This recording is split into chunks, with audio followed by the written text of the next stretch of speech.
아줌마, 여기 명품관인 거 몰라요? 지하식품 코너나 가세요. 점원은 손에 들고 있던 옷걸이를 탁 내려놓으며 짜증을 냈습니다. 손대지 마세요. 손때 묻으면 어쩌려고 그래요. 다른 직원은 힐끔거리며 키득거렸습니다. 중년 여자는 어색하게 미소 지으며 뭔가 말하려 했지만 점원은 말을 끊으며 코웃음을 쳤습니다. 아휴, 이런 촌스러운 아줌마가 무슨 명품이야. 어울리긴커녕 창피해. 그 말에 주변에 있던 다른 고객들도 키득거리며 속삭였습니다. 주인공은 움츠러든 어깨로 조용히 옆으로 비켜섰습니다. 그런데 그때 손에 들고 있던 작은 커피잔이 손끝에서 미끄러지며 바닥에 떨어졌습니다. 바닥으로 쏟아진 커피. 점원은 크게 소리를 질렀습니다. 아니, 대체 뭘 하자는 거야? 이런데 오지 말라니까 진짜. 그리고는 주인공을 노골적으로 밀쳤습니다. 비틀거리는 주인공을 보며 직원들은 비웃음과 경멸 섞인 눈빛을 보냈습니다. 그 누구도 손을 내밀어 주지 않았고 그 누구도 그녀를 존중하지 않았습니다. 그리고 아무도 몰랐습니다. 이 초라해 보이는 여자가 이 백화점 최고 등급의 VIP 고객이라는 사실을 명품관에서 일하면 본인도 명품이 된 줄 착각하는 직원들에게 이 여성은 어떻게 복수했을까요? 그 전에 구독과 좋아요 꼭 눌러주시면 더 많은 이야기를 들으실 수 있습니다. 정윤이라는 이름은 처음 들어보면 어디서나 볼 수 있는 평범한 중년 여성을 떠올리게 했습니다. 실제로 그녀는 오랫동안 그렇게 살아왔었죠. 20대 초반에 결혼해서 두 아이를 낳고 남편과 함께 조용히 살아가는 전업주부였습니다. 특별히 부유하지도 그렇다고 궁핍하지도 않은 삶, 그저 남편의 월급에 맞춰 알뜰하게 살아가며 소박한 행복을 지키려 애썼습니다. 그런 윤희의 인생이 송두리째 뒤바뀐 것은 남편의 갑작스런 사고 소식이었습니다. 평소처럼 출근한 남편이 그날 저녁 다시는 돌아오지 않았던 거죠. 공장에서 일하던 남편은 크고 작은 사고, 위험을 안고 있었지만 설마 우리에게 그런 일이 벌어질 거라고는 생각하지 않았었습니다. 장례를 치르고 집에 홀로 남겨진 윤희는 망연자실했습니다. 눈앞이 새까맣게 캄캄해졌고 며칠 동안은 밥도 먹지 못한 채 가만히 앉아 있던 날들이 이어졌죠. 하지만 오래 그렇게 있을 수는 없었습니다. 두 아이가 있었기 때문입니다. 어느 날 막내 아들이 마른 목소리로 말했습니다. 엄마, 우리 이제 어떻게 해?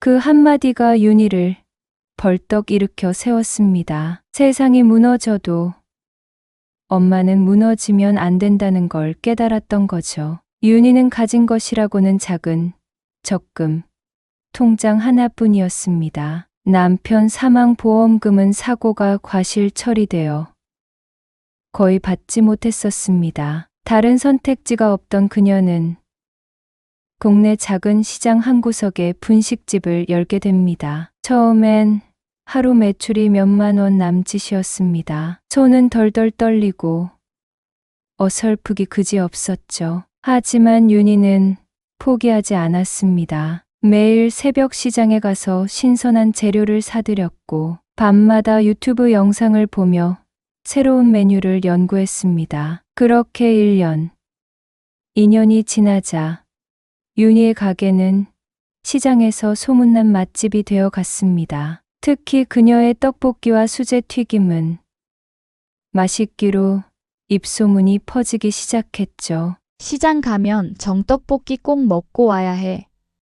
학생들, 회사원들, 인근 상인들까지 줄을 서기 시작했습니다. 윤희는 번 돈을 아껴가며 장사를 키워나갔고 작은 가게를 인수해 조금 더 넓은 가게로 이전하게 됩니다. 그 무렵 윤희는 아주 신중하게 결정을 내립니다. 조금씩 모인 돈을 은행에만 넣어두는 대신 부동산 공부를 시작한 거죠. 틈틈이 책을 읽고 무료 세미나에도 찾아다녔습니다. 쉬는 날이면 동네 부동산을 들락거리며 작은 단독주택 하나, 낡은 빌라 하나 조금씩 투자하기 시작했죠. 그 시기는 부동산 가격이 오르기 직전이었습니다. 운도 따랐고 무엇보다 윤희의 끈기와 철저한 분석이 주요했습니다. 낡은 집을 사서 손보고 세를 주고 다시 조금 더 큰 집으로 갈아타고 그렇게 몇 년 사이에 윤희는 서울 외곽의 5채의 건물과 2채의 아파트를 소유하게 됩니다. 남들은 운이 좋았다고 했지만 윤희는 알고 있었습니다. 그 과정에서 얼마나 많은 새벽을 눈물 삼키며 보냈는지, 얼마나 많은 좌절과 후회를 반복했는지. 하지만 단 한 번도 포기하지 않았습니다. 누구보다 조용히, 누구보다 묵묵하게 자신과 2아이를 위해 버텨왔던 시간이었습니다. 정윤희는 시간이 지나면서 돈이 많아졌어도 삶의 태도만큼은 달라지지 않았습니다. 그녀는 여전히 검소했고 소탈했습니다. 비싼 옷, 고급 시계, 명품 가방 같은 것에는 관심이 없었죠. 어떤 사람들은 그녀에게 조심스럽게 충고하기도 했었습니다. 이제는 좀 좋은 옷도 사고 좋은 차도 끌어야지. 사람들이 무시할 수도 있잖아. 하지만 윤희는 웃으며 고개를 저었었습니다. 나는 남의 눈에 보이려고 사는 게 아니에요. 내가 편하고 내가 좋으면 그걸로 됐죠. 그 말에는 단순한 검소함 이상의 신념이 담겨 있었습니다. 정윤희는 세상을 오래 보아왔습니다. 그리고 알게 되었죠. 겉모습으로 사람을 평가하는 세상이 얼마나 허무한지를. 불을 걸친 사람은 존중받고 소박한 차림을 한 사람은 무시당하는 세태를 보며 그런 가치관에 물들고 싶지 않다고 자짐했었습니다. 그래서 윤희는 여전히 시장표 점퍼를 입고 소박한 운동화를 신었습니다. 가끔은 동네 이웃들이 그녀를 걱정하기도 했죠. 아니, 윤희 씨, 건물주라면서 왜 아직도 그렇게 검소하게 살아? 그럴 때마다 윤희는 웃으며 대답했습니다. 저는 제 옷보다 제 마음이 더 부자가 되고 싶어요. 정윤희는 평소에도 동네 사람들과 격없이 지냈습니다. 작은 슈퍼 아줌마와 담소를 나누고 편의점 알바생에게 먼저 인사를 건넸습니다. 특별한 대우를 바란 적도 없었고 특별한 대접을 받은 적도 없었습니다. 그냥 있는 그대로 자연스럽게 살아왔던 거죠. 돈이 많다고 해서 달라질 필요는 없었습니다. 오히려 그런 태도가 그녀를 더 단단하게 만들어 주었습니다. 하지만 세상은 그렇게 그녀를 바라보지 않았습니다. 누군가가 알아서 존중해 주기를 바라지도 않았지만 적어도 무시받을 이유는 없다고 생각했습니다. 정윤희는 알고 있었습니다. 진짜 부자는, 진짜 자존심은 겉모습으로 증명하는 것이 아니라는 것을. 그런 윤희에게 백화점에서의 무시는 꽤 낯선 경험이었습니다. 그동안 동네에서는 아무런 문제 없이 살아왔기에 이렇게 대놓고 경멸과 무시를 당하는 건 오랜만이었죠. 하지만 그렇다고 해서 그녀는 쉽게 무너지지 않았습니다. 그녀는 마음속으로 조용히 생각했습니다. 이 사람들이 보는 건 내 옷이겠지 내 마음은 아니니까. 그렇게 생각하면 억울한 마음도 조금은 가라앉는 듯 했습니다. 윤희는 눈을 감고 심호흡을 했습니다. 조용히, 천천히, 하지만 이내 다가온 사건은 그런 평정을 깨트리게 만들었습니다. 주말 아침, 윤희는 늘 그렇듯 별다른 화장도 하지 않은 채 편안한 옷차림으로 집을 나섰습니다. 바람막이 점퍼에 검정 슬랙스, 발에는 약간 다른 운동화를 신었고 손에는 10년은 된 듯한 낡은 가죽 가방을 들고 있었죠. 사람들은 이런 윤희를 보고 평범한 아줌마라고 생각했겠지만 사실 그녀는 이 도시에서도 손꼽히는 부동산 자산가였고 매달 수천만 원의 임대 수입이 들어오는 숨은 부자였습니다. 윤희는 오늘 백화점 VIP 라운지 초청 메일을 받았기에 오랜만에 외출을 결심했었습니다. 하지만 별로 치장할 생각은 없었고 언제나처럼 겉모습보다는 마음가짐이 중요하다고 생각하며 백화점 입구에 도착했습니다. 백화점 앞은 화려했습니다. 반짝이는 샹들리에 아래 명품 매장이 줄지어 서 있었고 유리문을 열고 들어서자 고급 향수 냄새가 퍼져나왔습니다. 윤희는 주변을 둘러보며 느긋하게 안으로 들어갔죠. 첫 번째 무시가 시작된 건 명품 가방 매장 앞에서였습니다. 윤희가 조심스레 가방 하나를 살펴보려 하자 매장 점원이 얼핏 윤희를 힐끔 보더니 억지로 웃으며 물었습니다. 손님, 혹시 가격대는 어느 정도로 보시나요? 윤희는 웃으며 대답했었습니다. 그냥 한번 구경하려고요. 그러자 점원은 표정이 굳으며 짧게 대꾸했습니다. 네, 그럼 그냥 구경만 하세요. 차가운 말투였습니다. 윤희는 애써 웃고 지나가려 했지만 이미 점원의 냉소는 뼈에 사무쳤습니다. 이어 윤희가 다른 매장으로 걸어가려 할 때였습니다. 옆 매장에서 다른 점원이 윤희를 보고 속삭이는 소리가 들렸습니다. 아까 그 사람 봤어? 차림새 봐. 지하 1층 할인 코너가 더 어울리는 거 아냐?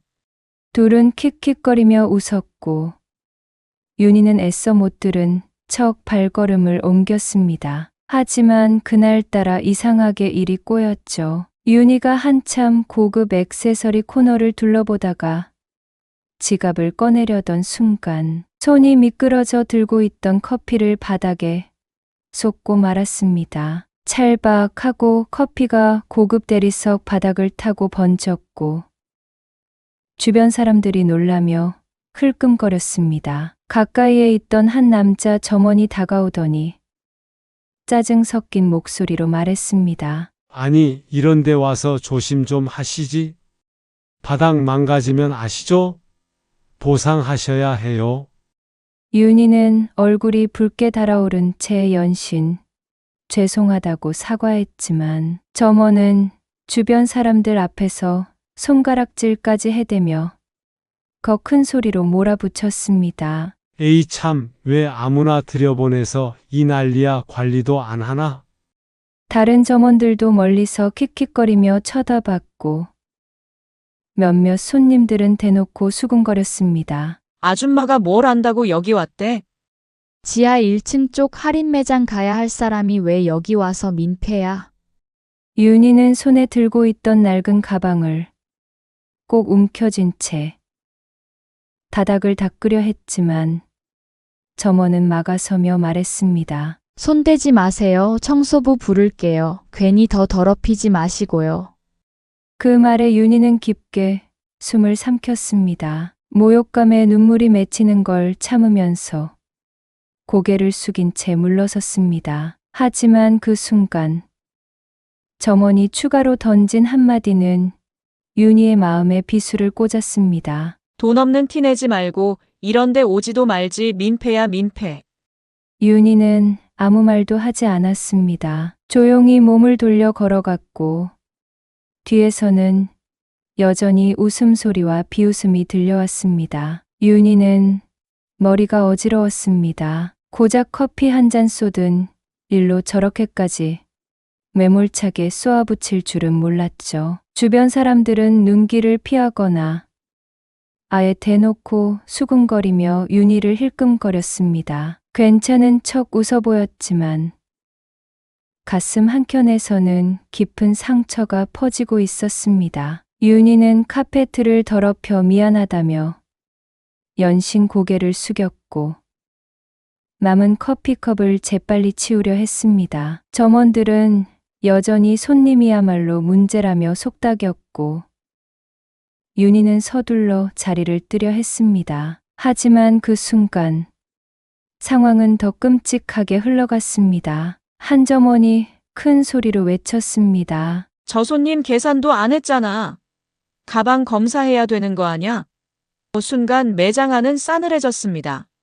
사람들의 시선이 일제히 윤희에게 꽂혔습니다. 윤희는 얼어붙은 듯 멈춰 섰고 얼굴이 화끈거리기 시작했습니다. 아니에요. 저 그냥 커피 사고 구경만 했는데요.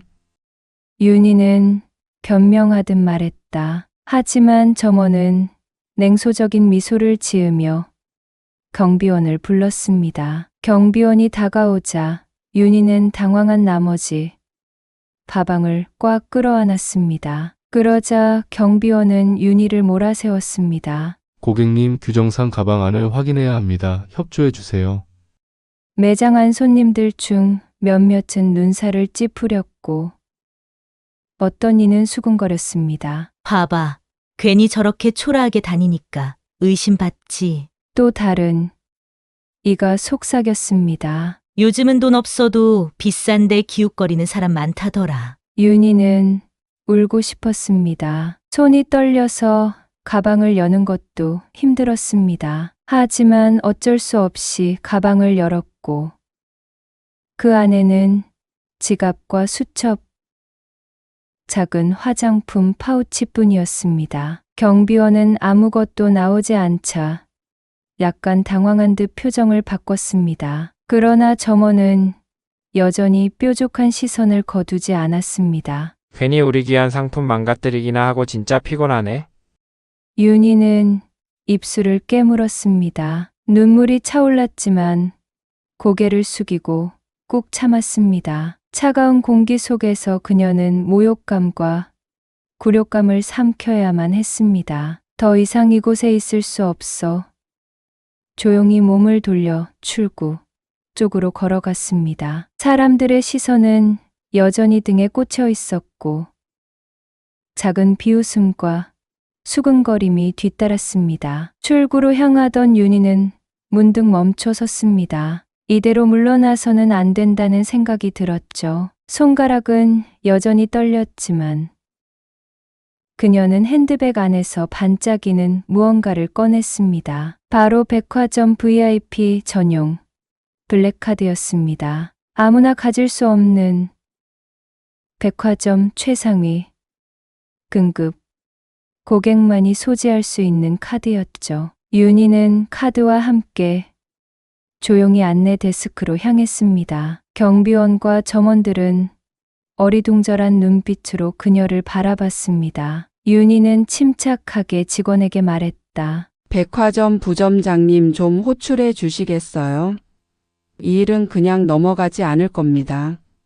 잠시 후 깔끔한 정장을 입은 부점장이 황급히 달려왔습니다. 그는 윤희를 보자마자 얼굴이 하얗게 질렸습니다. 부랴부랴 고개를 숙이며 정중하게 인사를 했습니다. 정윤희 부회장님, 정말 오랜만에 뵙습니다. 갑작스러운 방문이라 제대로 안내드리지 못해 진심으로 죄송합니다. 지금 바로 라운지로 모시겠습니다. 그 한마디는 백화점 매장 전체의 일시적인 정적을 불러왔습니다. 마치 시간이 멈춘 듯 직원들과 고객들이 동시에 굳어졌고 정윤이라는 이름과 부회장이라는 호칭이 공기 중에 선명하게 남아 울렸습니다. 윤희를 무시하던 점원은 얼굴에서 피가 가신 듯 하얗게 질렸습니다. 손에 들고 있던 매대 정리 바구니를 떨어뜨리며 허둥지둥 주변을 살폈고 주변 동료 점원도 표정이 급격히 굳어졌죠. 누군가는 손에 들고 있던 펜을 떨어뜨렸고, 누군가는 입을 틀어막은 채 눈을 동그랗게 뜨고 있었습니다. 아까 그분이 부회장이었다고? 이게 무슨 일이야? 진짜 VIP였어. 옷을 고르던 다른 손님 몇몇도 자신들이 방금 전에 들었던 점원의 말투와 행동을 떠올리며 고개를 절레절레 저었습니다. 윤희가 조용히 서 있는 그 자리는 이제 더 이상 무시받는 손님의 자리가 아니었고 모두가 의식하는 중심이 되었습니다. VIP 매니저는 당황하지 않은 채 숙련된 태도로 윤희 앞에서 안내 동작을 취했고 윤희는 묵묵히 걸음을 옮겼습니다. 백화점 내에서 가장 상위 등급의 고객만 사용할 수 있는 전용 라운지를 향해 걸어가는 그 길은 마치 세상이 뒤바뀌는 순간 같았죠. 무시했던 점원은 뒤에서 윤희의 뒷모습을 바라보며 입을 다물지 못했고 옆에 있던 다른 직원에게 속삭였습니다. 진짜였나 봐. 아까 그 블랙카드 그냥 블랙이 아니고 초대형 거래 고객만 받는 카드래. 주변 고객들도 슬금슬금 다가오며 묻기 시작했습니다. 그분이 누구예요? 아까 점원들이 엄청 막대하던데. 몰랐대. 외모만 보고 그냥 평범한 아줌마인 줄 알았대. 점장은 당황해서 사무실로 들어가더니 곧장 돌아와 모든 직원을 불러 모았고 현장 책임자는 얼빠진 얼굴로 서 있었지만 지금 누구 하나 제대로 대처할 수 있는 사람은 없었습니다. 윤희는 라운지로 들어서기 전 문턱에서 한번 고개를 돌려 내장을 바라봤습니다. 어떤 말도 하지 않았지만 그 조용한 시선 하나에 많은 것이 담겨 있었죠. 이제 그 어떤 사람도 그녀에게 반말을 할 수 없고 하찮은 손님이라 무시할 수 없는 존재임이 모두에게 각인되었기 때문이었습니다. 라운지 문이 부드럽게 닫히는 순간 백화점 안에서는 여전히 수군거림이 이어졌습니다. 나 아까 진짜 실례되는 말 했는데. 우리 부서 진짜 큰일 나는 거 아니야? 와 저렇게 아무렇지 않게 다 참았다는 게 나였으면 진작에 뒤집었을 텐데. 윤희가 VIP 라운지에 들어서자 기존의 백화점 분위기와는 전혀 다른 세상이 펼쳐졌습니다. 은은한 조명 아래 빛나는 고급 원목하고 금빛 테두리로 장식된 라운지 바. 조용히 흐르는 클래식 음악. 직원들은 모두 정중한 자세로 인사를 하며 윤희가 앉을 자리를 안내했죠. 잠시 뒤 백화점 지점장이 숨을 헐떡이며 뛰어들어왔습니다. 그의 이마에는 땀방울이 맺혀 있었고 얼굴은 잿빛으로 질려 있었죠. 부회장님 진심으로 사과드립니다. 이런 일이 벌어질 줄은 정말 몰랐습니다.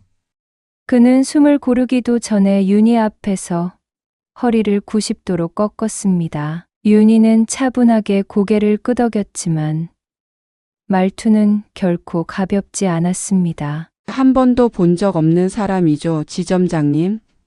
그런데 고객인지 아닌지는 외모로 판단하나 봅니다.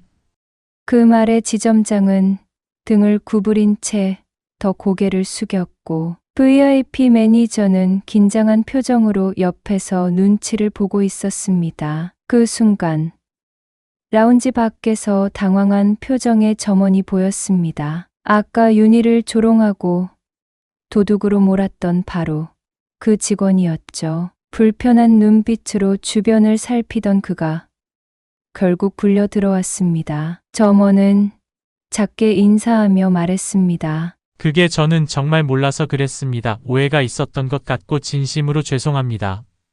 윤희는 눈썹 하나 까딱하지 않고 말했습니다. 오해요? 그쪽이 내 옷차림을 보고 비웃은 건 기억나시겠죠? 지하 1층이 어울린다고 조롱한 것도요. 물건 값을 계산하려던 사람을 도둑으로 몰았던 것도요. 점원은 움찔하며 입술을 깨물었습니다. 라운지 근처를 지나다가 우연히 상황을 목격한 일반 직원과 다른 손님들도 하나둘 모여들기 시작했고 조용한 술렁임이 라운지 밖을 뒤덮었습니다. 진짜야? 저분이 부회장이었다고? 아까 그 직원 엄청 무례했잖아. 말 다 했지 뭐. 와, 저기서 무릎까지 꿇고 사과하네. 대체 누구길래? 사람들의 시선이 점점 윤희에게 집중되었고 분위기는 더욱 팽팽해졌습니다. 윤희는 자리에 앉은 채 찻잔을 들며 말했습니다. 나는 당신들 눈엔 그저 초라한 중년 여성이었을 겁니다. 그래요. 명품도 안 걸치고 헤어스타일도 요란하지 않죠. 하지만 고객을 판단할 기준이 그런 겁니까? 품격을 논하기 전에 태도부터 배우세요. 지점장은 머리를 깊이 숙이며 말했다. 부회장님, 해당 직원은 인사 조치하겠습니다. 이 일은 본사에 직접 보고하겠습니다. 윤희는 고개를 돌려 점원을 향해 마지막 말을 남겼습니다. 기억해요. 고객의 지갑보다 더 먼저 봐야 할 건 그 사람의 눈과 말투 그리고 당신들의 태도입니다. 점원은 울상을 지으며 아무 말도 하지 못했고 두 손을 모은 채 고개를 숙였지만 윤희는 더는 그에게 관심을 주지 않았습니다. 이어서 VIP 매니저가 고개를 숙이며 조용히 말했습니다. 부회장님, 오늘 저녁 식사를 위한 프라이빗 공간을 마련해 두었습니다. 조금이라도 기분 푸셨으면 좋겠습니다. 윤희는 찻잔을 테이블 위에 조심스럽게 내려놓으며 미소 지었습니다. 괜찮아요. 나는 조용히 돌아갈 겁니다. 대신 오늘 이 백화점에서 있었던 모든 일 본사에 있는데 사람들에게 공유해 두세요. 앞으로는 어떤 사람이든 사람으로 먼저 대하시길 바랍니다. 그녀는 천천히 자리에서 일어났고 지점장과 VIP 매니저 그리고 라운지 직원들 모두 고개를 숙여 윤희의 앞을 비켜섰습니다. 그녀가 라운지를 나서자 점점 모여든 직원들과 고객들 사이로 정적과 경외감이 퍼져나갔습니다. 윤희는 VIP 라운지를 떠난 직후 지점장은 곧장 인사팀에 연락을 넣었습니다. 문제의 점원 각진아의 이름이 언급되자 담당자는 곧장 인사 조치에 들어갔죠. 몇 시간 뒤 박진아는 직원 휴게실로 불려갔습니다. 그곳에는 인사팀 직원과 점장 그리고 상급 매니저 한 명이 대기하고 있었습니다. 박진아는 어리둥절한 표정으로 물었습니다. 저 무슨 일인가요? 인사팀 직원은 조용히 문서를 꺼내 보여주며 말했습니다. 본사로부터 전달받은 인사이동 명령입니다. 내일부터 본사 교육센터로 발령 조치됐습니다. 기간은 무기한이며 평가 후 재배치 여부가 결정될 예정입니다. 박진아는 순간 말을 잇지 못하고 멍하니 문서를 바라봤습니다. 교육센터 발령은 직원들 사이에서 일종의 유배로 여겨지는 곳이었고 고객 응대 실수나 조직 위반 사례에 대한 재훈련이 이뤄지는 장소였죠. 잠깐만요. 저 정말 몰라서 그랬어요. 그분이 그런 분인 줄도 모르고.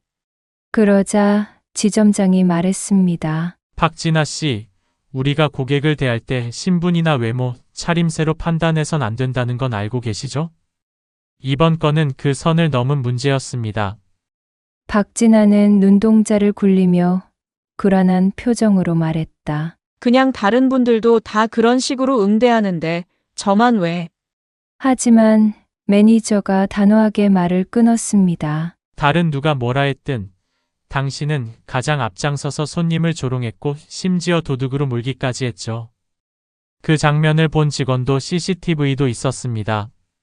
더 이상 변명할 수 없었던 박진아는 고개를 쿡 숙였습니다. 인사팀 직원이 문서를 건넸고 그녀는 떨리는 손으로 서명을 했습니다. 몇 분 뒤 사무실을 나와 자신의 사물함 앞에 선 박진아는 천천히 짐을 정리하기 시작했습니다. 주변 직원들은 조용히 그녀를 지켜보며 아무 말 없이 자리를 떴습니다. 누구도 그녀에게 말을 건네지 않았고 엘리베이터에 홀로 서 있는 박진아의 얼굴에는 후회와 불안이 가득 서려 있었습니다. 엘리베이터 문이 닫히는 그 순간까지도 그녀는 백화점 VIP 라운지에서 일어난 일을 지워낼 수 없었습니다. 한편 윤희는 백화점을 나와 조용한 거리로 발걸음을 옮기고 있었습니다. 그날 있었던 모든 일이 머릿속에 어렴풋이 맴돌고 있었지만 그녀의 표정은 끝내 흔들리지 않았습니다. 그녀는 다시 평범한 차림으로 하지만 누구보다도 이염 있게 자신만의 길을 걷고 있었죠. 윤희는 백화점을 떠난 후에도 조용히 자신의 일상으로 돌아갔습니다. 하지만 그날 이후 백화점 내부는 전과는 확연히 다른 분위기로 바뀌기 시작했죠. 우선 본사에서는 긴급 고객 응대 매뉴얼 개정을 지시했습니다. 외모나 복장, 구매 여부에 따른 응대, 차별 금지라는 항목이 가장 상단에 명시되었고 전 지점 직원들을 대상으로 강도 높은 감성, 응대 교육이 다시 시행되었습니다. 특히 윤희가 방문했던 그 지점은 매부 회의가 연일 이어졌고 지점장은 전 직원 앞에서 정중히 사과하며 책임을 통감했습니다. 한때 윤희를 하찮게 여기던 직원들 사이에서도 변화가 일기 시작했죠. 직원들은 더 이상 고객을 외모나 지갑 두께로 판단하지 않게 되었고 예전 같았으면 눈길조차 주지 않았을 법한 고객에게도 정중히 인사하고 미소를 건넸습니다. 점포 내부에는 고객은 누구나 존중받아야 합니다라는 문구가 담긴 토스터가 붙기 시작했고 직원 휴게실 한켠에는 윤희에게 보낸 사과의 손편지가 벽에 붙어 있기도 했습니다. 백화점 상층부 VIP 라운지에서는 윤희의 이야기가 하나의 전설처럼 회자되곤 했습니다. 소탈한 차림으로 다녀간 최고의 고객, 그리고 그 사람에게 고개 숙이고 사과한 이들이 누구였는지까지도 구체적으로 기억되고 있었죠. 덕분에 라운지 직원들조차 작은 행동 하나에도 더욱 신중을 기하게 되었고 진짜 고객의 가치에 대해 다시 생각해 보게 되었습니다. 며칠 뒤 윤희는 다시 백화점을 찾았습니다. 이번엔 조용히 아무도 모르게 들렀죠. 그녀는 단골 매니저와 인사를 나누고 조용히 한 모퉁이에서 커피를 마셨습니다. 그 모습을 본 일부 직원들은 수군거리며 윤희를 다시 떠올렸고 고개를 숙이며 인사를 건넸습니다. 윤희는 그저 미소로 답하며 다시 조용히 자리를 떠났죠. 윤희는 끝내 누구에게 화를 내지도 않았고 그 누구의 인생을 망치려 하지도 않았습니다. 하지만 그녀는 침묵 속에서 가장 강력한 메시지를 남겼죠. 세상은 겉모습으로 판단해서는 안 된다는 것. 그리고 진정한 품격은 눈에 보이지 않는다는 것. 그날 이후 직원들뿐만 아니라 백화점 전체는 조금 더 따뜻하고 진심 어린 공간으로 바뀌어 갔습니다. 모든 고객이 존중받는 공간. 누구든 환영받을 수 있는 장소로 윤희는 다시 자신의 작은 카페로 돌아가 평범한 하루를 이어갔습니다. 그녀의 삶은 여전히 소박했고 검소했습니다. 하지만 그녀가 지나간 자리는 언제나 깊은 울림을 남겼습니다. 마지막 장면. 윤희가 창가에 앉아 조용히 커피를 마시며 창밖을 바라보는 모습. 노을이 붉게 번지는 하늘 아래서 그녀는 천천히 미소 지으며 이렇게 말합니다. 사람은 가진 걸로 평가받는 게 아니라 품은 마음으로 기억되는 거죠. 그녀의 말은 바람처럼 잔잔하게 퍼져나갔고 그날의 교훈은 오랫동안 사람들의 마음속에 남아 있었습니다.